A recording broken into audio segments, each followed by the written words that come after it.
I have seen things that I can't explain. Oh my god, it's right there, it's right there, it's right there, it's right there. They've seen smoke come out of the door. They've heard guys arguing and they'll come down and nobody's in here. Hello, you can come in. I don't see anything. Oh my shit! Cute. How adorable. It's not cute, it's scary. My name is Brandon Giles, and I'm the director for this documentary. So I'm Lindsay, and I'm the cinematographer for our crew.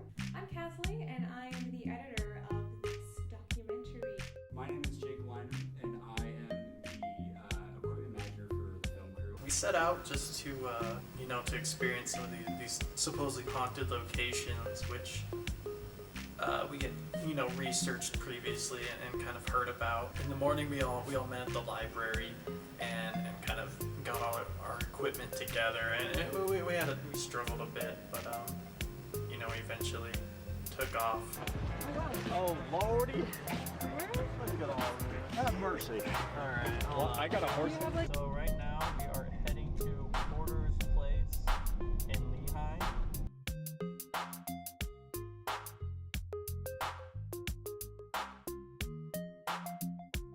We don't want to freak anyone out though. Why is there Who's alcohol gonna free? be there? Alcohol is only. They won't even notice us.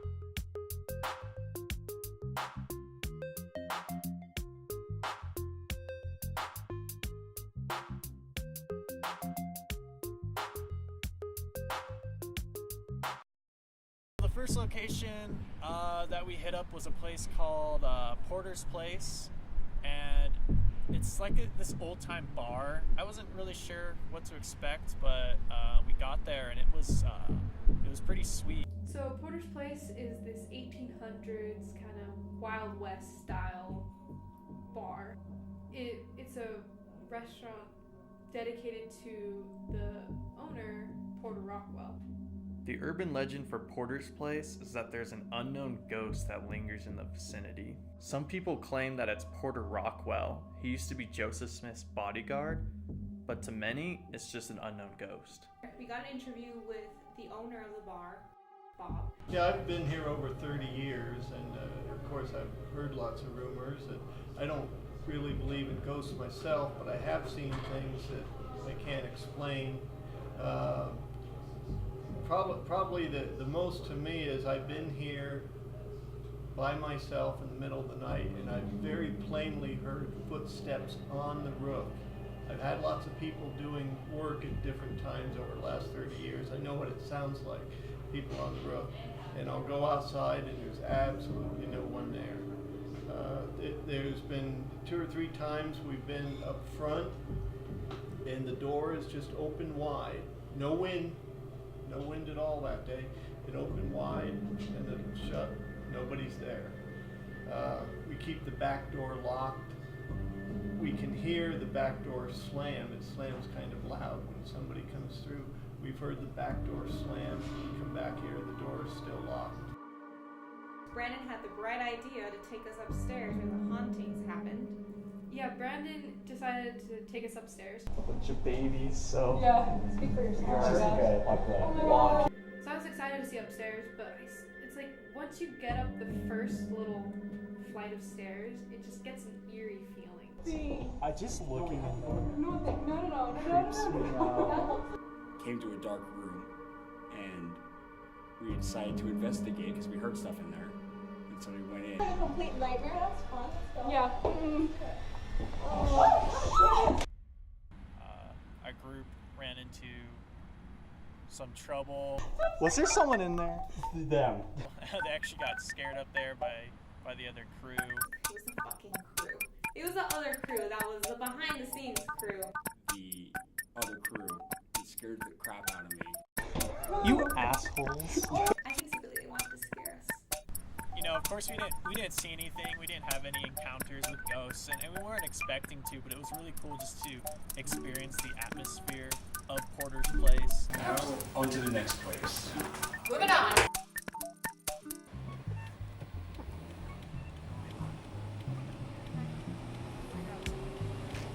Nice shorts. Sorry, that dude's pants were just Stop white flag because we got distracted with the shorts. So Hey, it's legal now, so I can totally do it. Our next location was a place called Fort Douglas. We were waiting for a man named Bo, who's actually worked there for about 4 years and claims to know a ton about these ghosts. Must be Bo. I'm Bo. Welcome to the Fort Douglas Military Museum. The purpose of the museum is to preserve and honor the history of Utahns and those who fought for our country. The building that we're in right now is over 140 years old.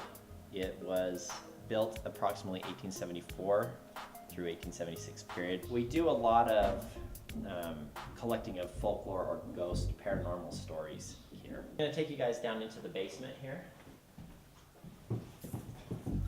And this is a place that investigators really like to go. So in the basement of Fort Douglas, we actually ended up checking out some of these headstones. There's a lot of mystery around that. Bo had a few stories there as well. The reason that they're here and the reason they're removed is because of the condition. You can see here that some of them actually have dried out for their final time, and some of the sand has come up, some of them have been fractured. I had an intern who was working on these right after we brought them down here, and she's put these different cards on them because some of them are face up and some are face down because they were wrapped when they came down here, so they didn't know which side was which. So she kept all the documentation with them, and she was down here working, and she said, "Why are you switching the cards?" And I said, "What are you talking about? I haven't been down there, nobody's been down there." And she says, "Well, there's a couple of cards that keep getting switched." And she'll switch them back, and she'll come back to work on them again, and they'll be switched. And somebody goes, "Well, maybe they're really, really upset that you're basically erasing their memory or disrupting their place of rest." And she said, "Huh, that's strange. It happened a couple more times." And she says, "Well, I'm going to go down and address them by name and talk to each headstone. Some people might think I'm weird, but I'm going to do it and explain to them what we're doing. We're actually preserving their memory and their marker, not erasing it." And she said shortly after that, she had that particular incident stop. We went into the historical basement area, which is actually like the most well-preserved structure at Fort Douglas. And so it was really authentic, just old stuff. There was an old World War II cigarette stuck in the wall, and just really old like artifacts and things, and it was really cool to check out. This is the poker room. So we've had a lot of people do paranormal investigations in this particular area. You can see what places where old stairwells would go up, or coal chutes turned into windows, or places where they've re-rocked things in, like old historic exits and entrances. But it's pretty much original to that. We've had accounts that people say they smell cigar smoke in here. They've seen smoke come out of the door. They've heard guys arguing and they'll come down and nobody's in here. We've had girls get their hair pulled in here as well. Oh, no thanks. Okay. No, thank you. At that point, I was just like, I have my hair down, and I'm just like, don't touch me. No thanks. I've been here, like I said, for 4 years, and when I first started here, for a whole year I knew this intern. And then I ran into her at the store, and I was like, "Is that her?" I said, "Oh, hi, how are you?" And she says, "Good." And I said, "I didn't recognize you because I've never seen you with your hair down." She goes, "That's because I was tired of having it pulled at the museum, so she'd always wear it up here." We did the most stupid thing. We went in there and we turned off all the lights and had Bo tell us all these different ghost stories of what happened in that room and also throughout the museum. Their company, and she showed me some pictures that she took up here in the cemetery and around that had like faces or like shadow figures, that kind of stuff. And she actually showed me one that she's like, "This is really weird." She's like, "I got this in the cemetery, and it's not like an orb, and it's not like streaky light. It's totally like this really bizarre form of light." And the whole time I'm looking at it, like, sitting there thinking, well, this is a totally like a guy sitting on a horse in midair. I said, well, I'm not saying yay or nay. I'm just saying it looks like a guy sitting on a horse. And they came over here to do an investigation a couple weeks ago. And if you hold her photo up and you look at the guy sitting on the horse in the front lobby, it's almost identical. What?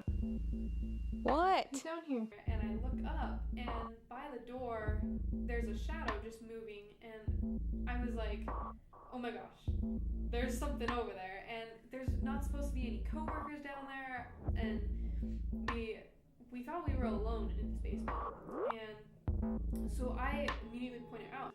The knocking. No, there was like somebody by the door, I swear on my life. Oh my god. Outside the door. I heard it. I heard something. There was a shadow, like somebody was moving around outside the door. Oh my god, it's right there, it's right there, it's right there, it's right there. Hello, you can come in.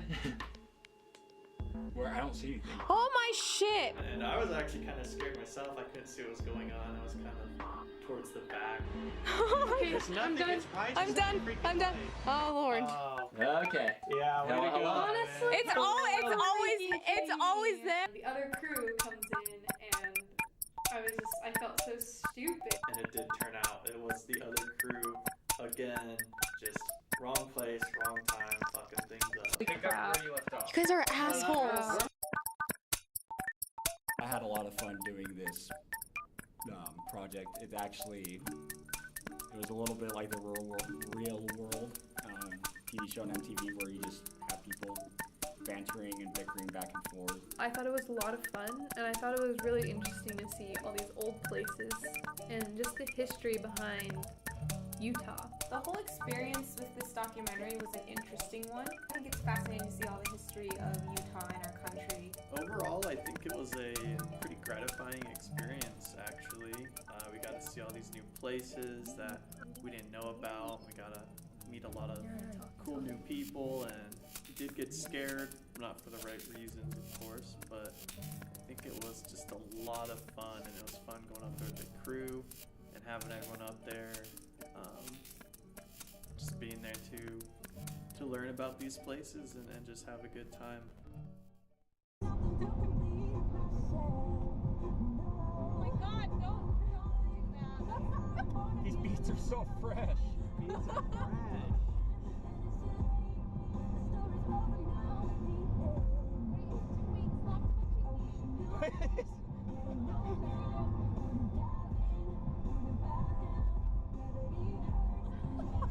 We're getting hypey back here. I really hope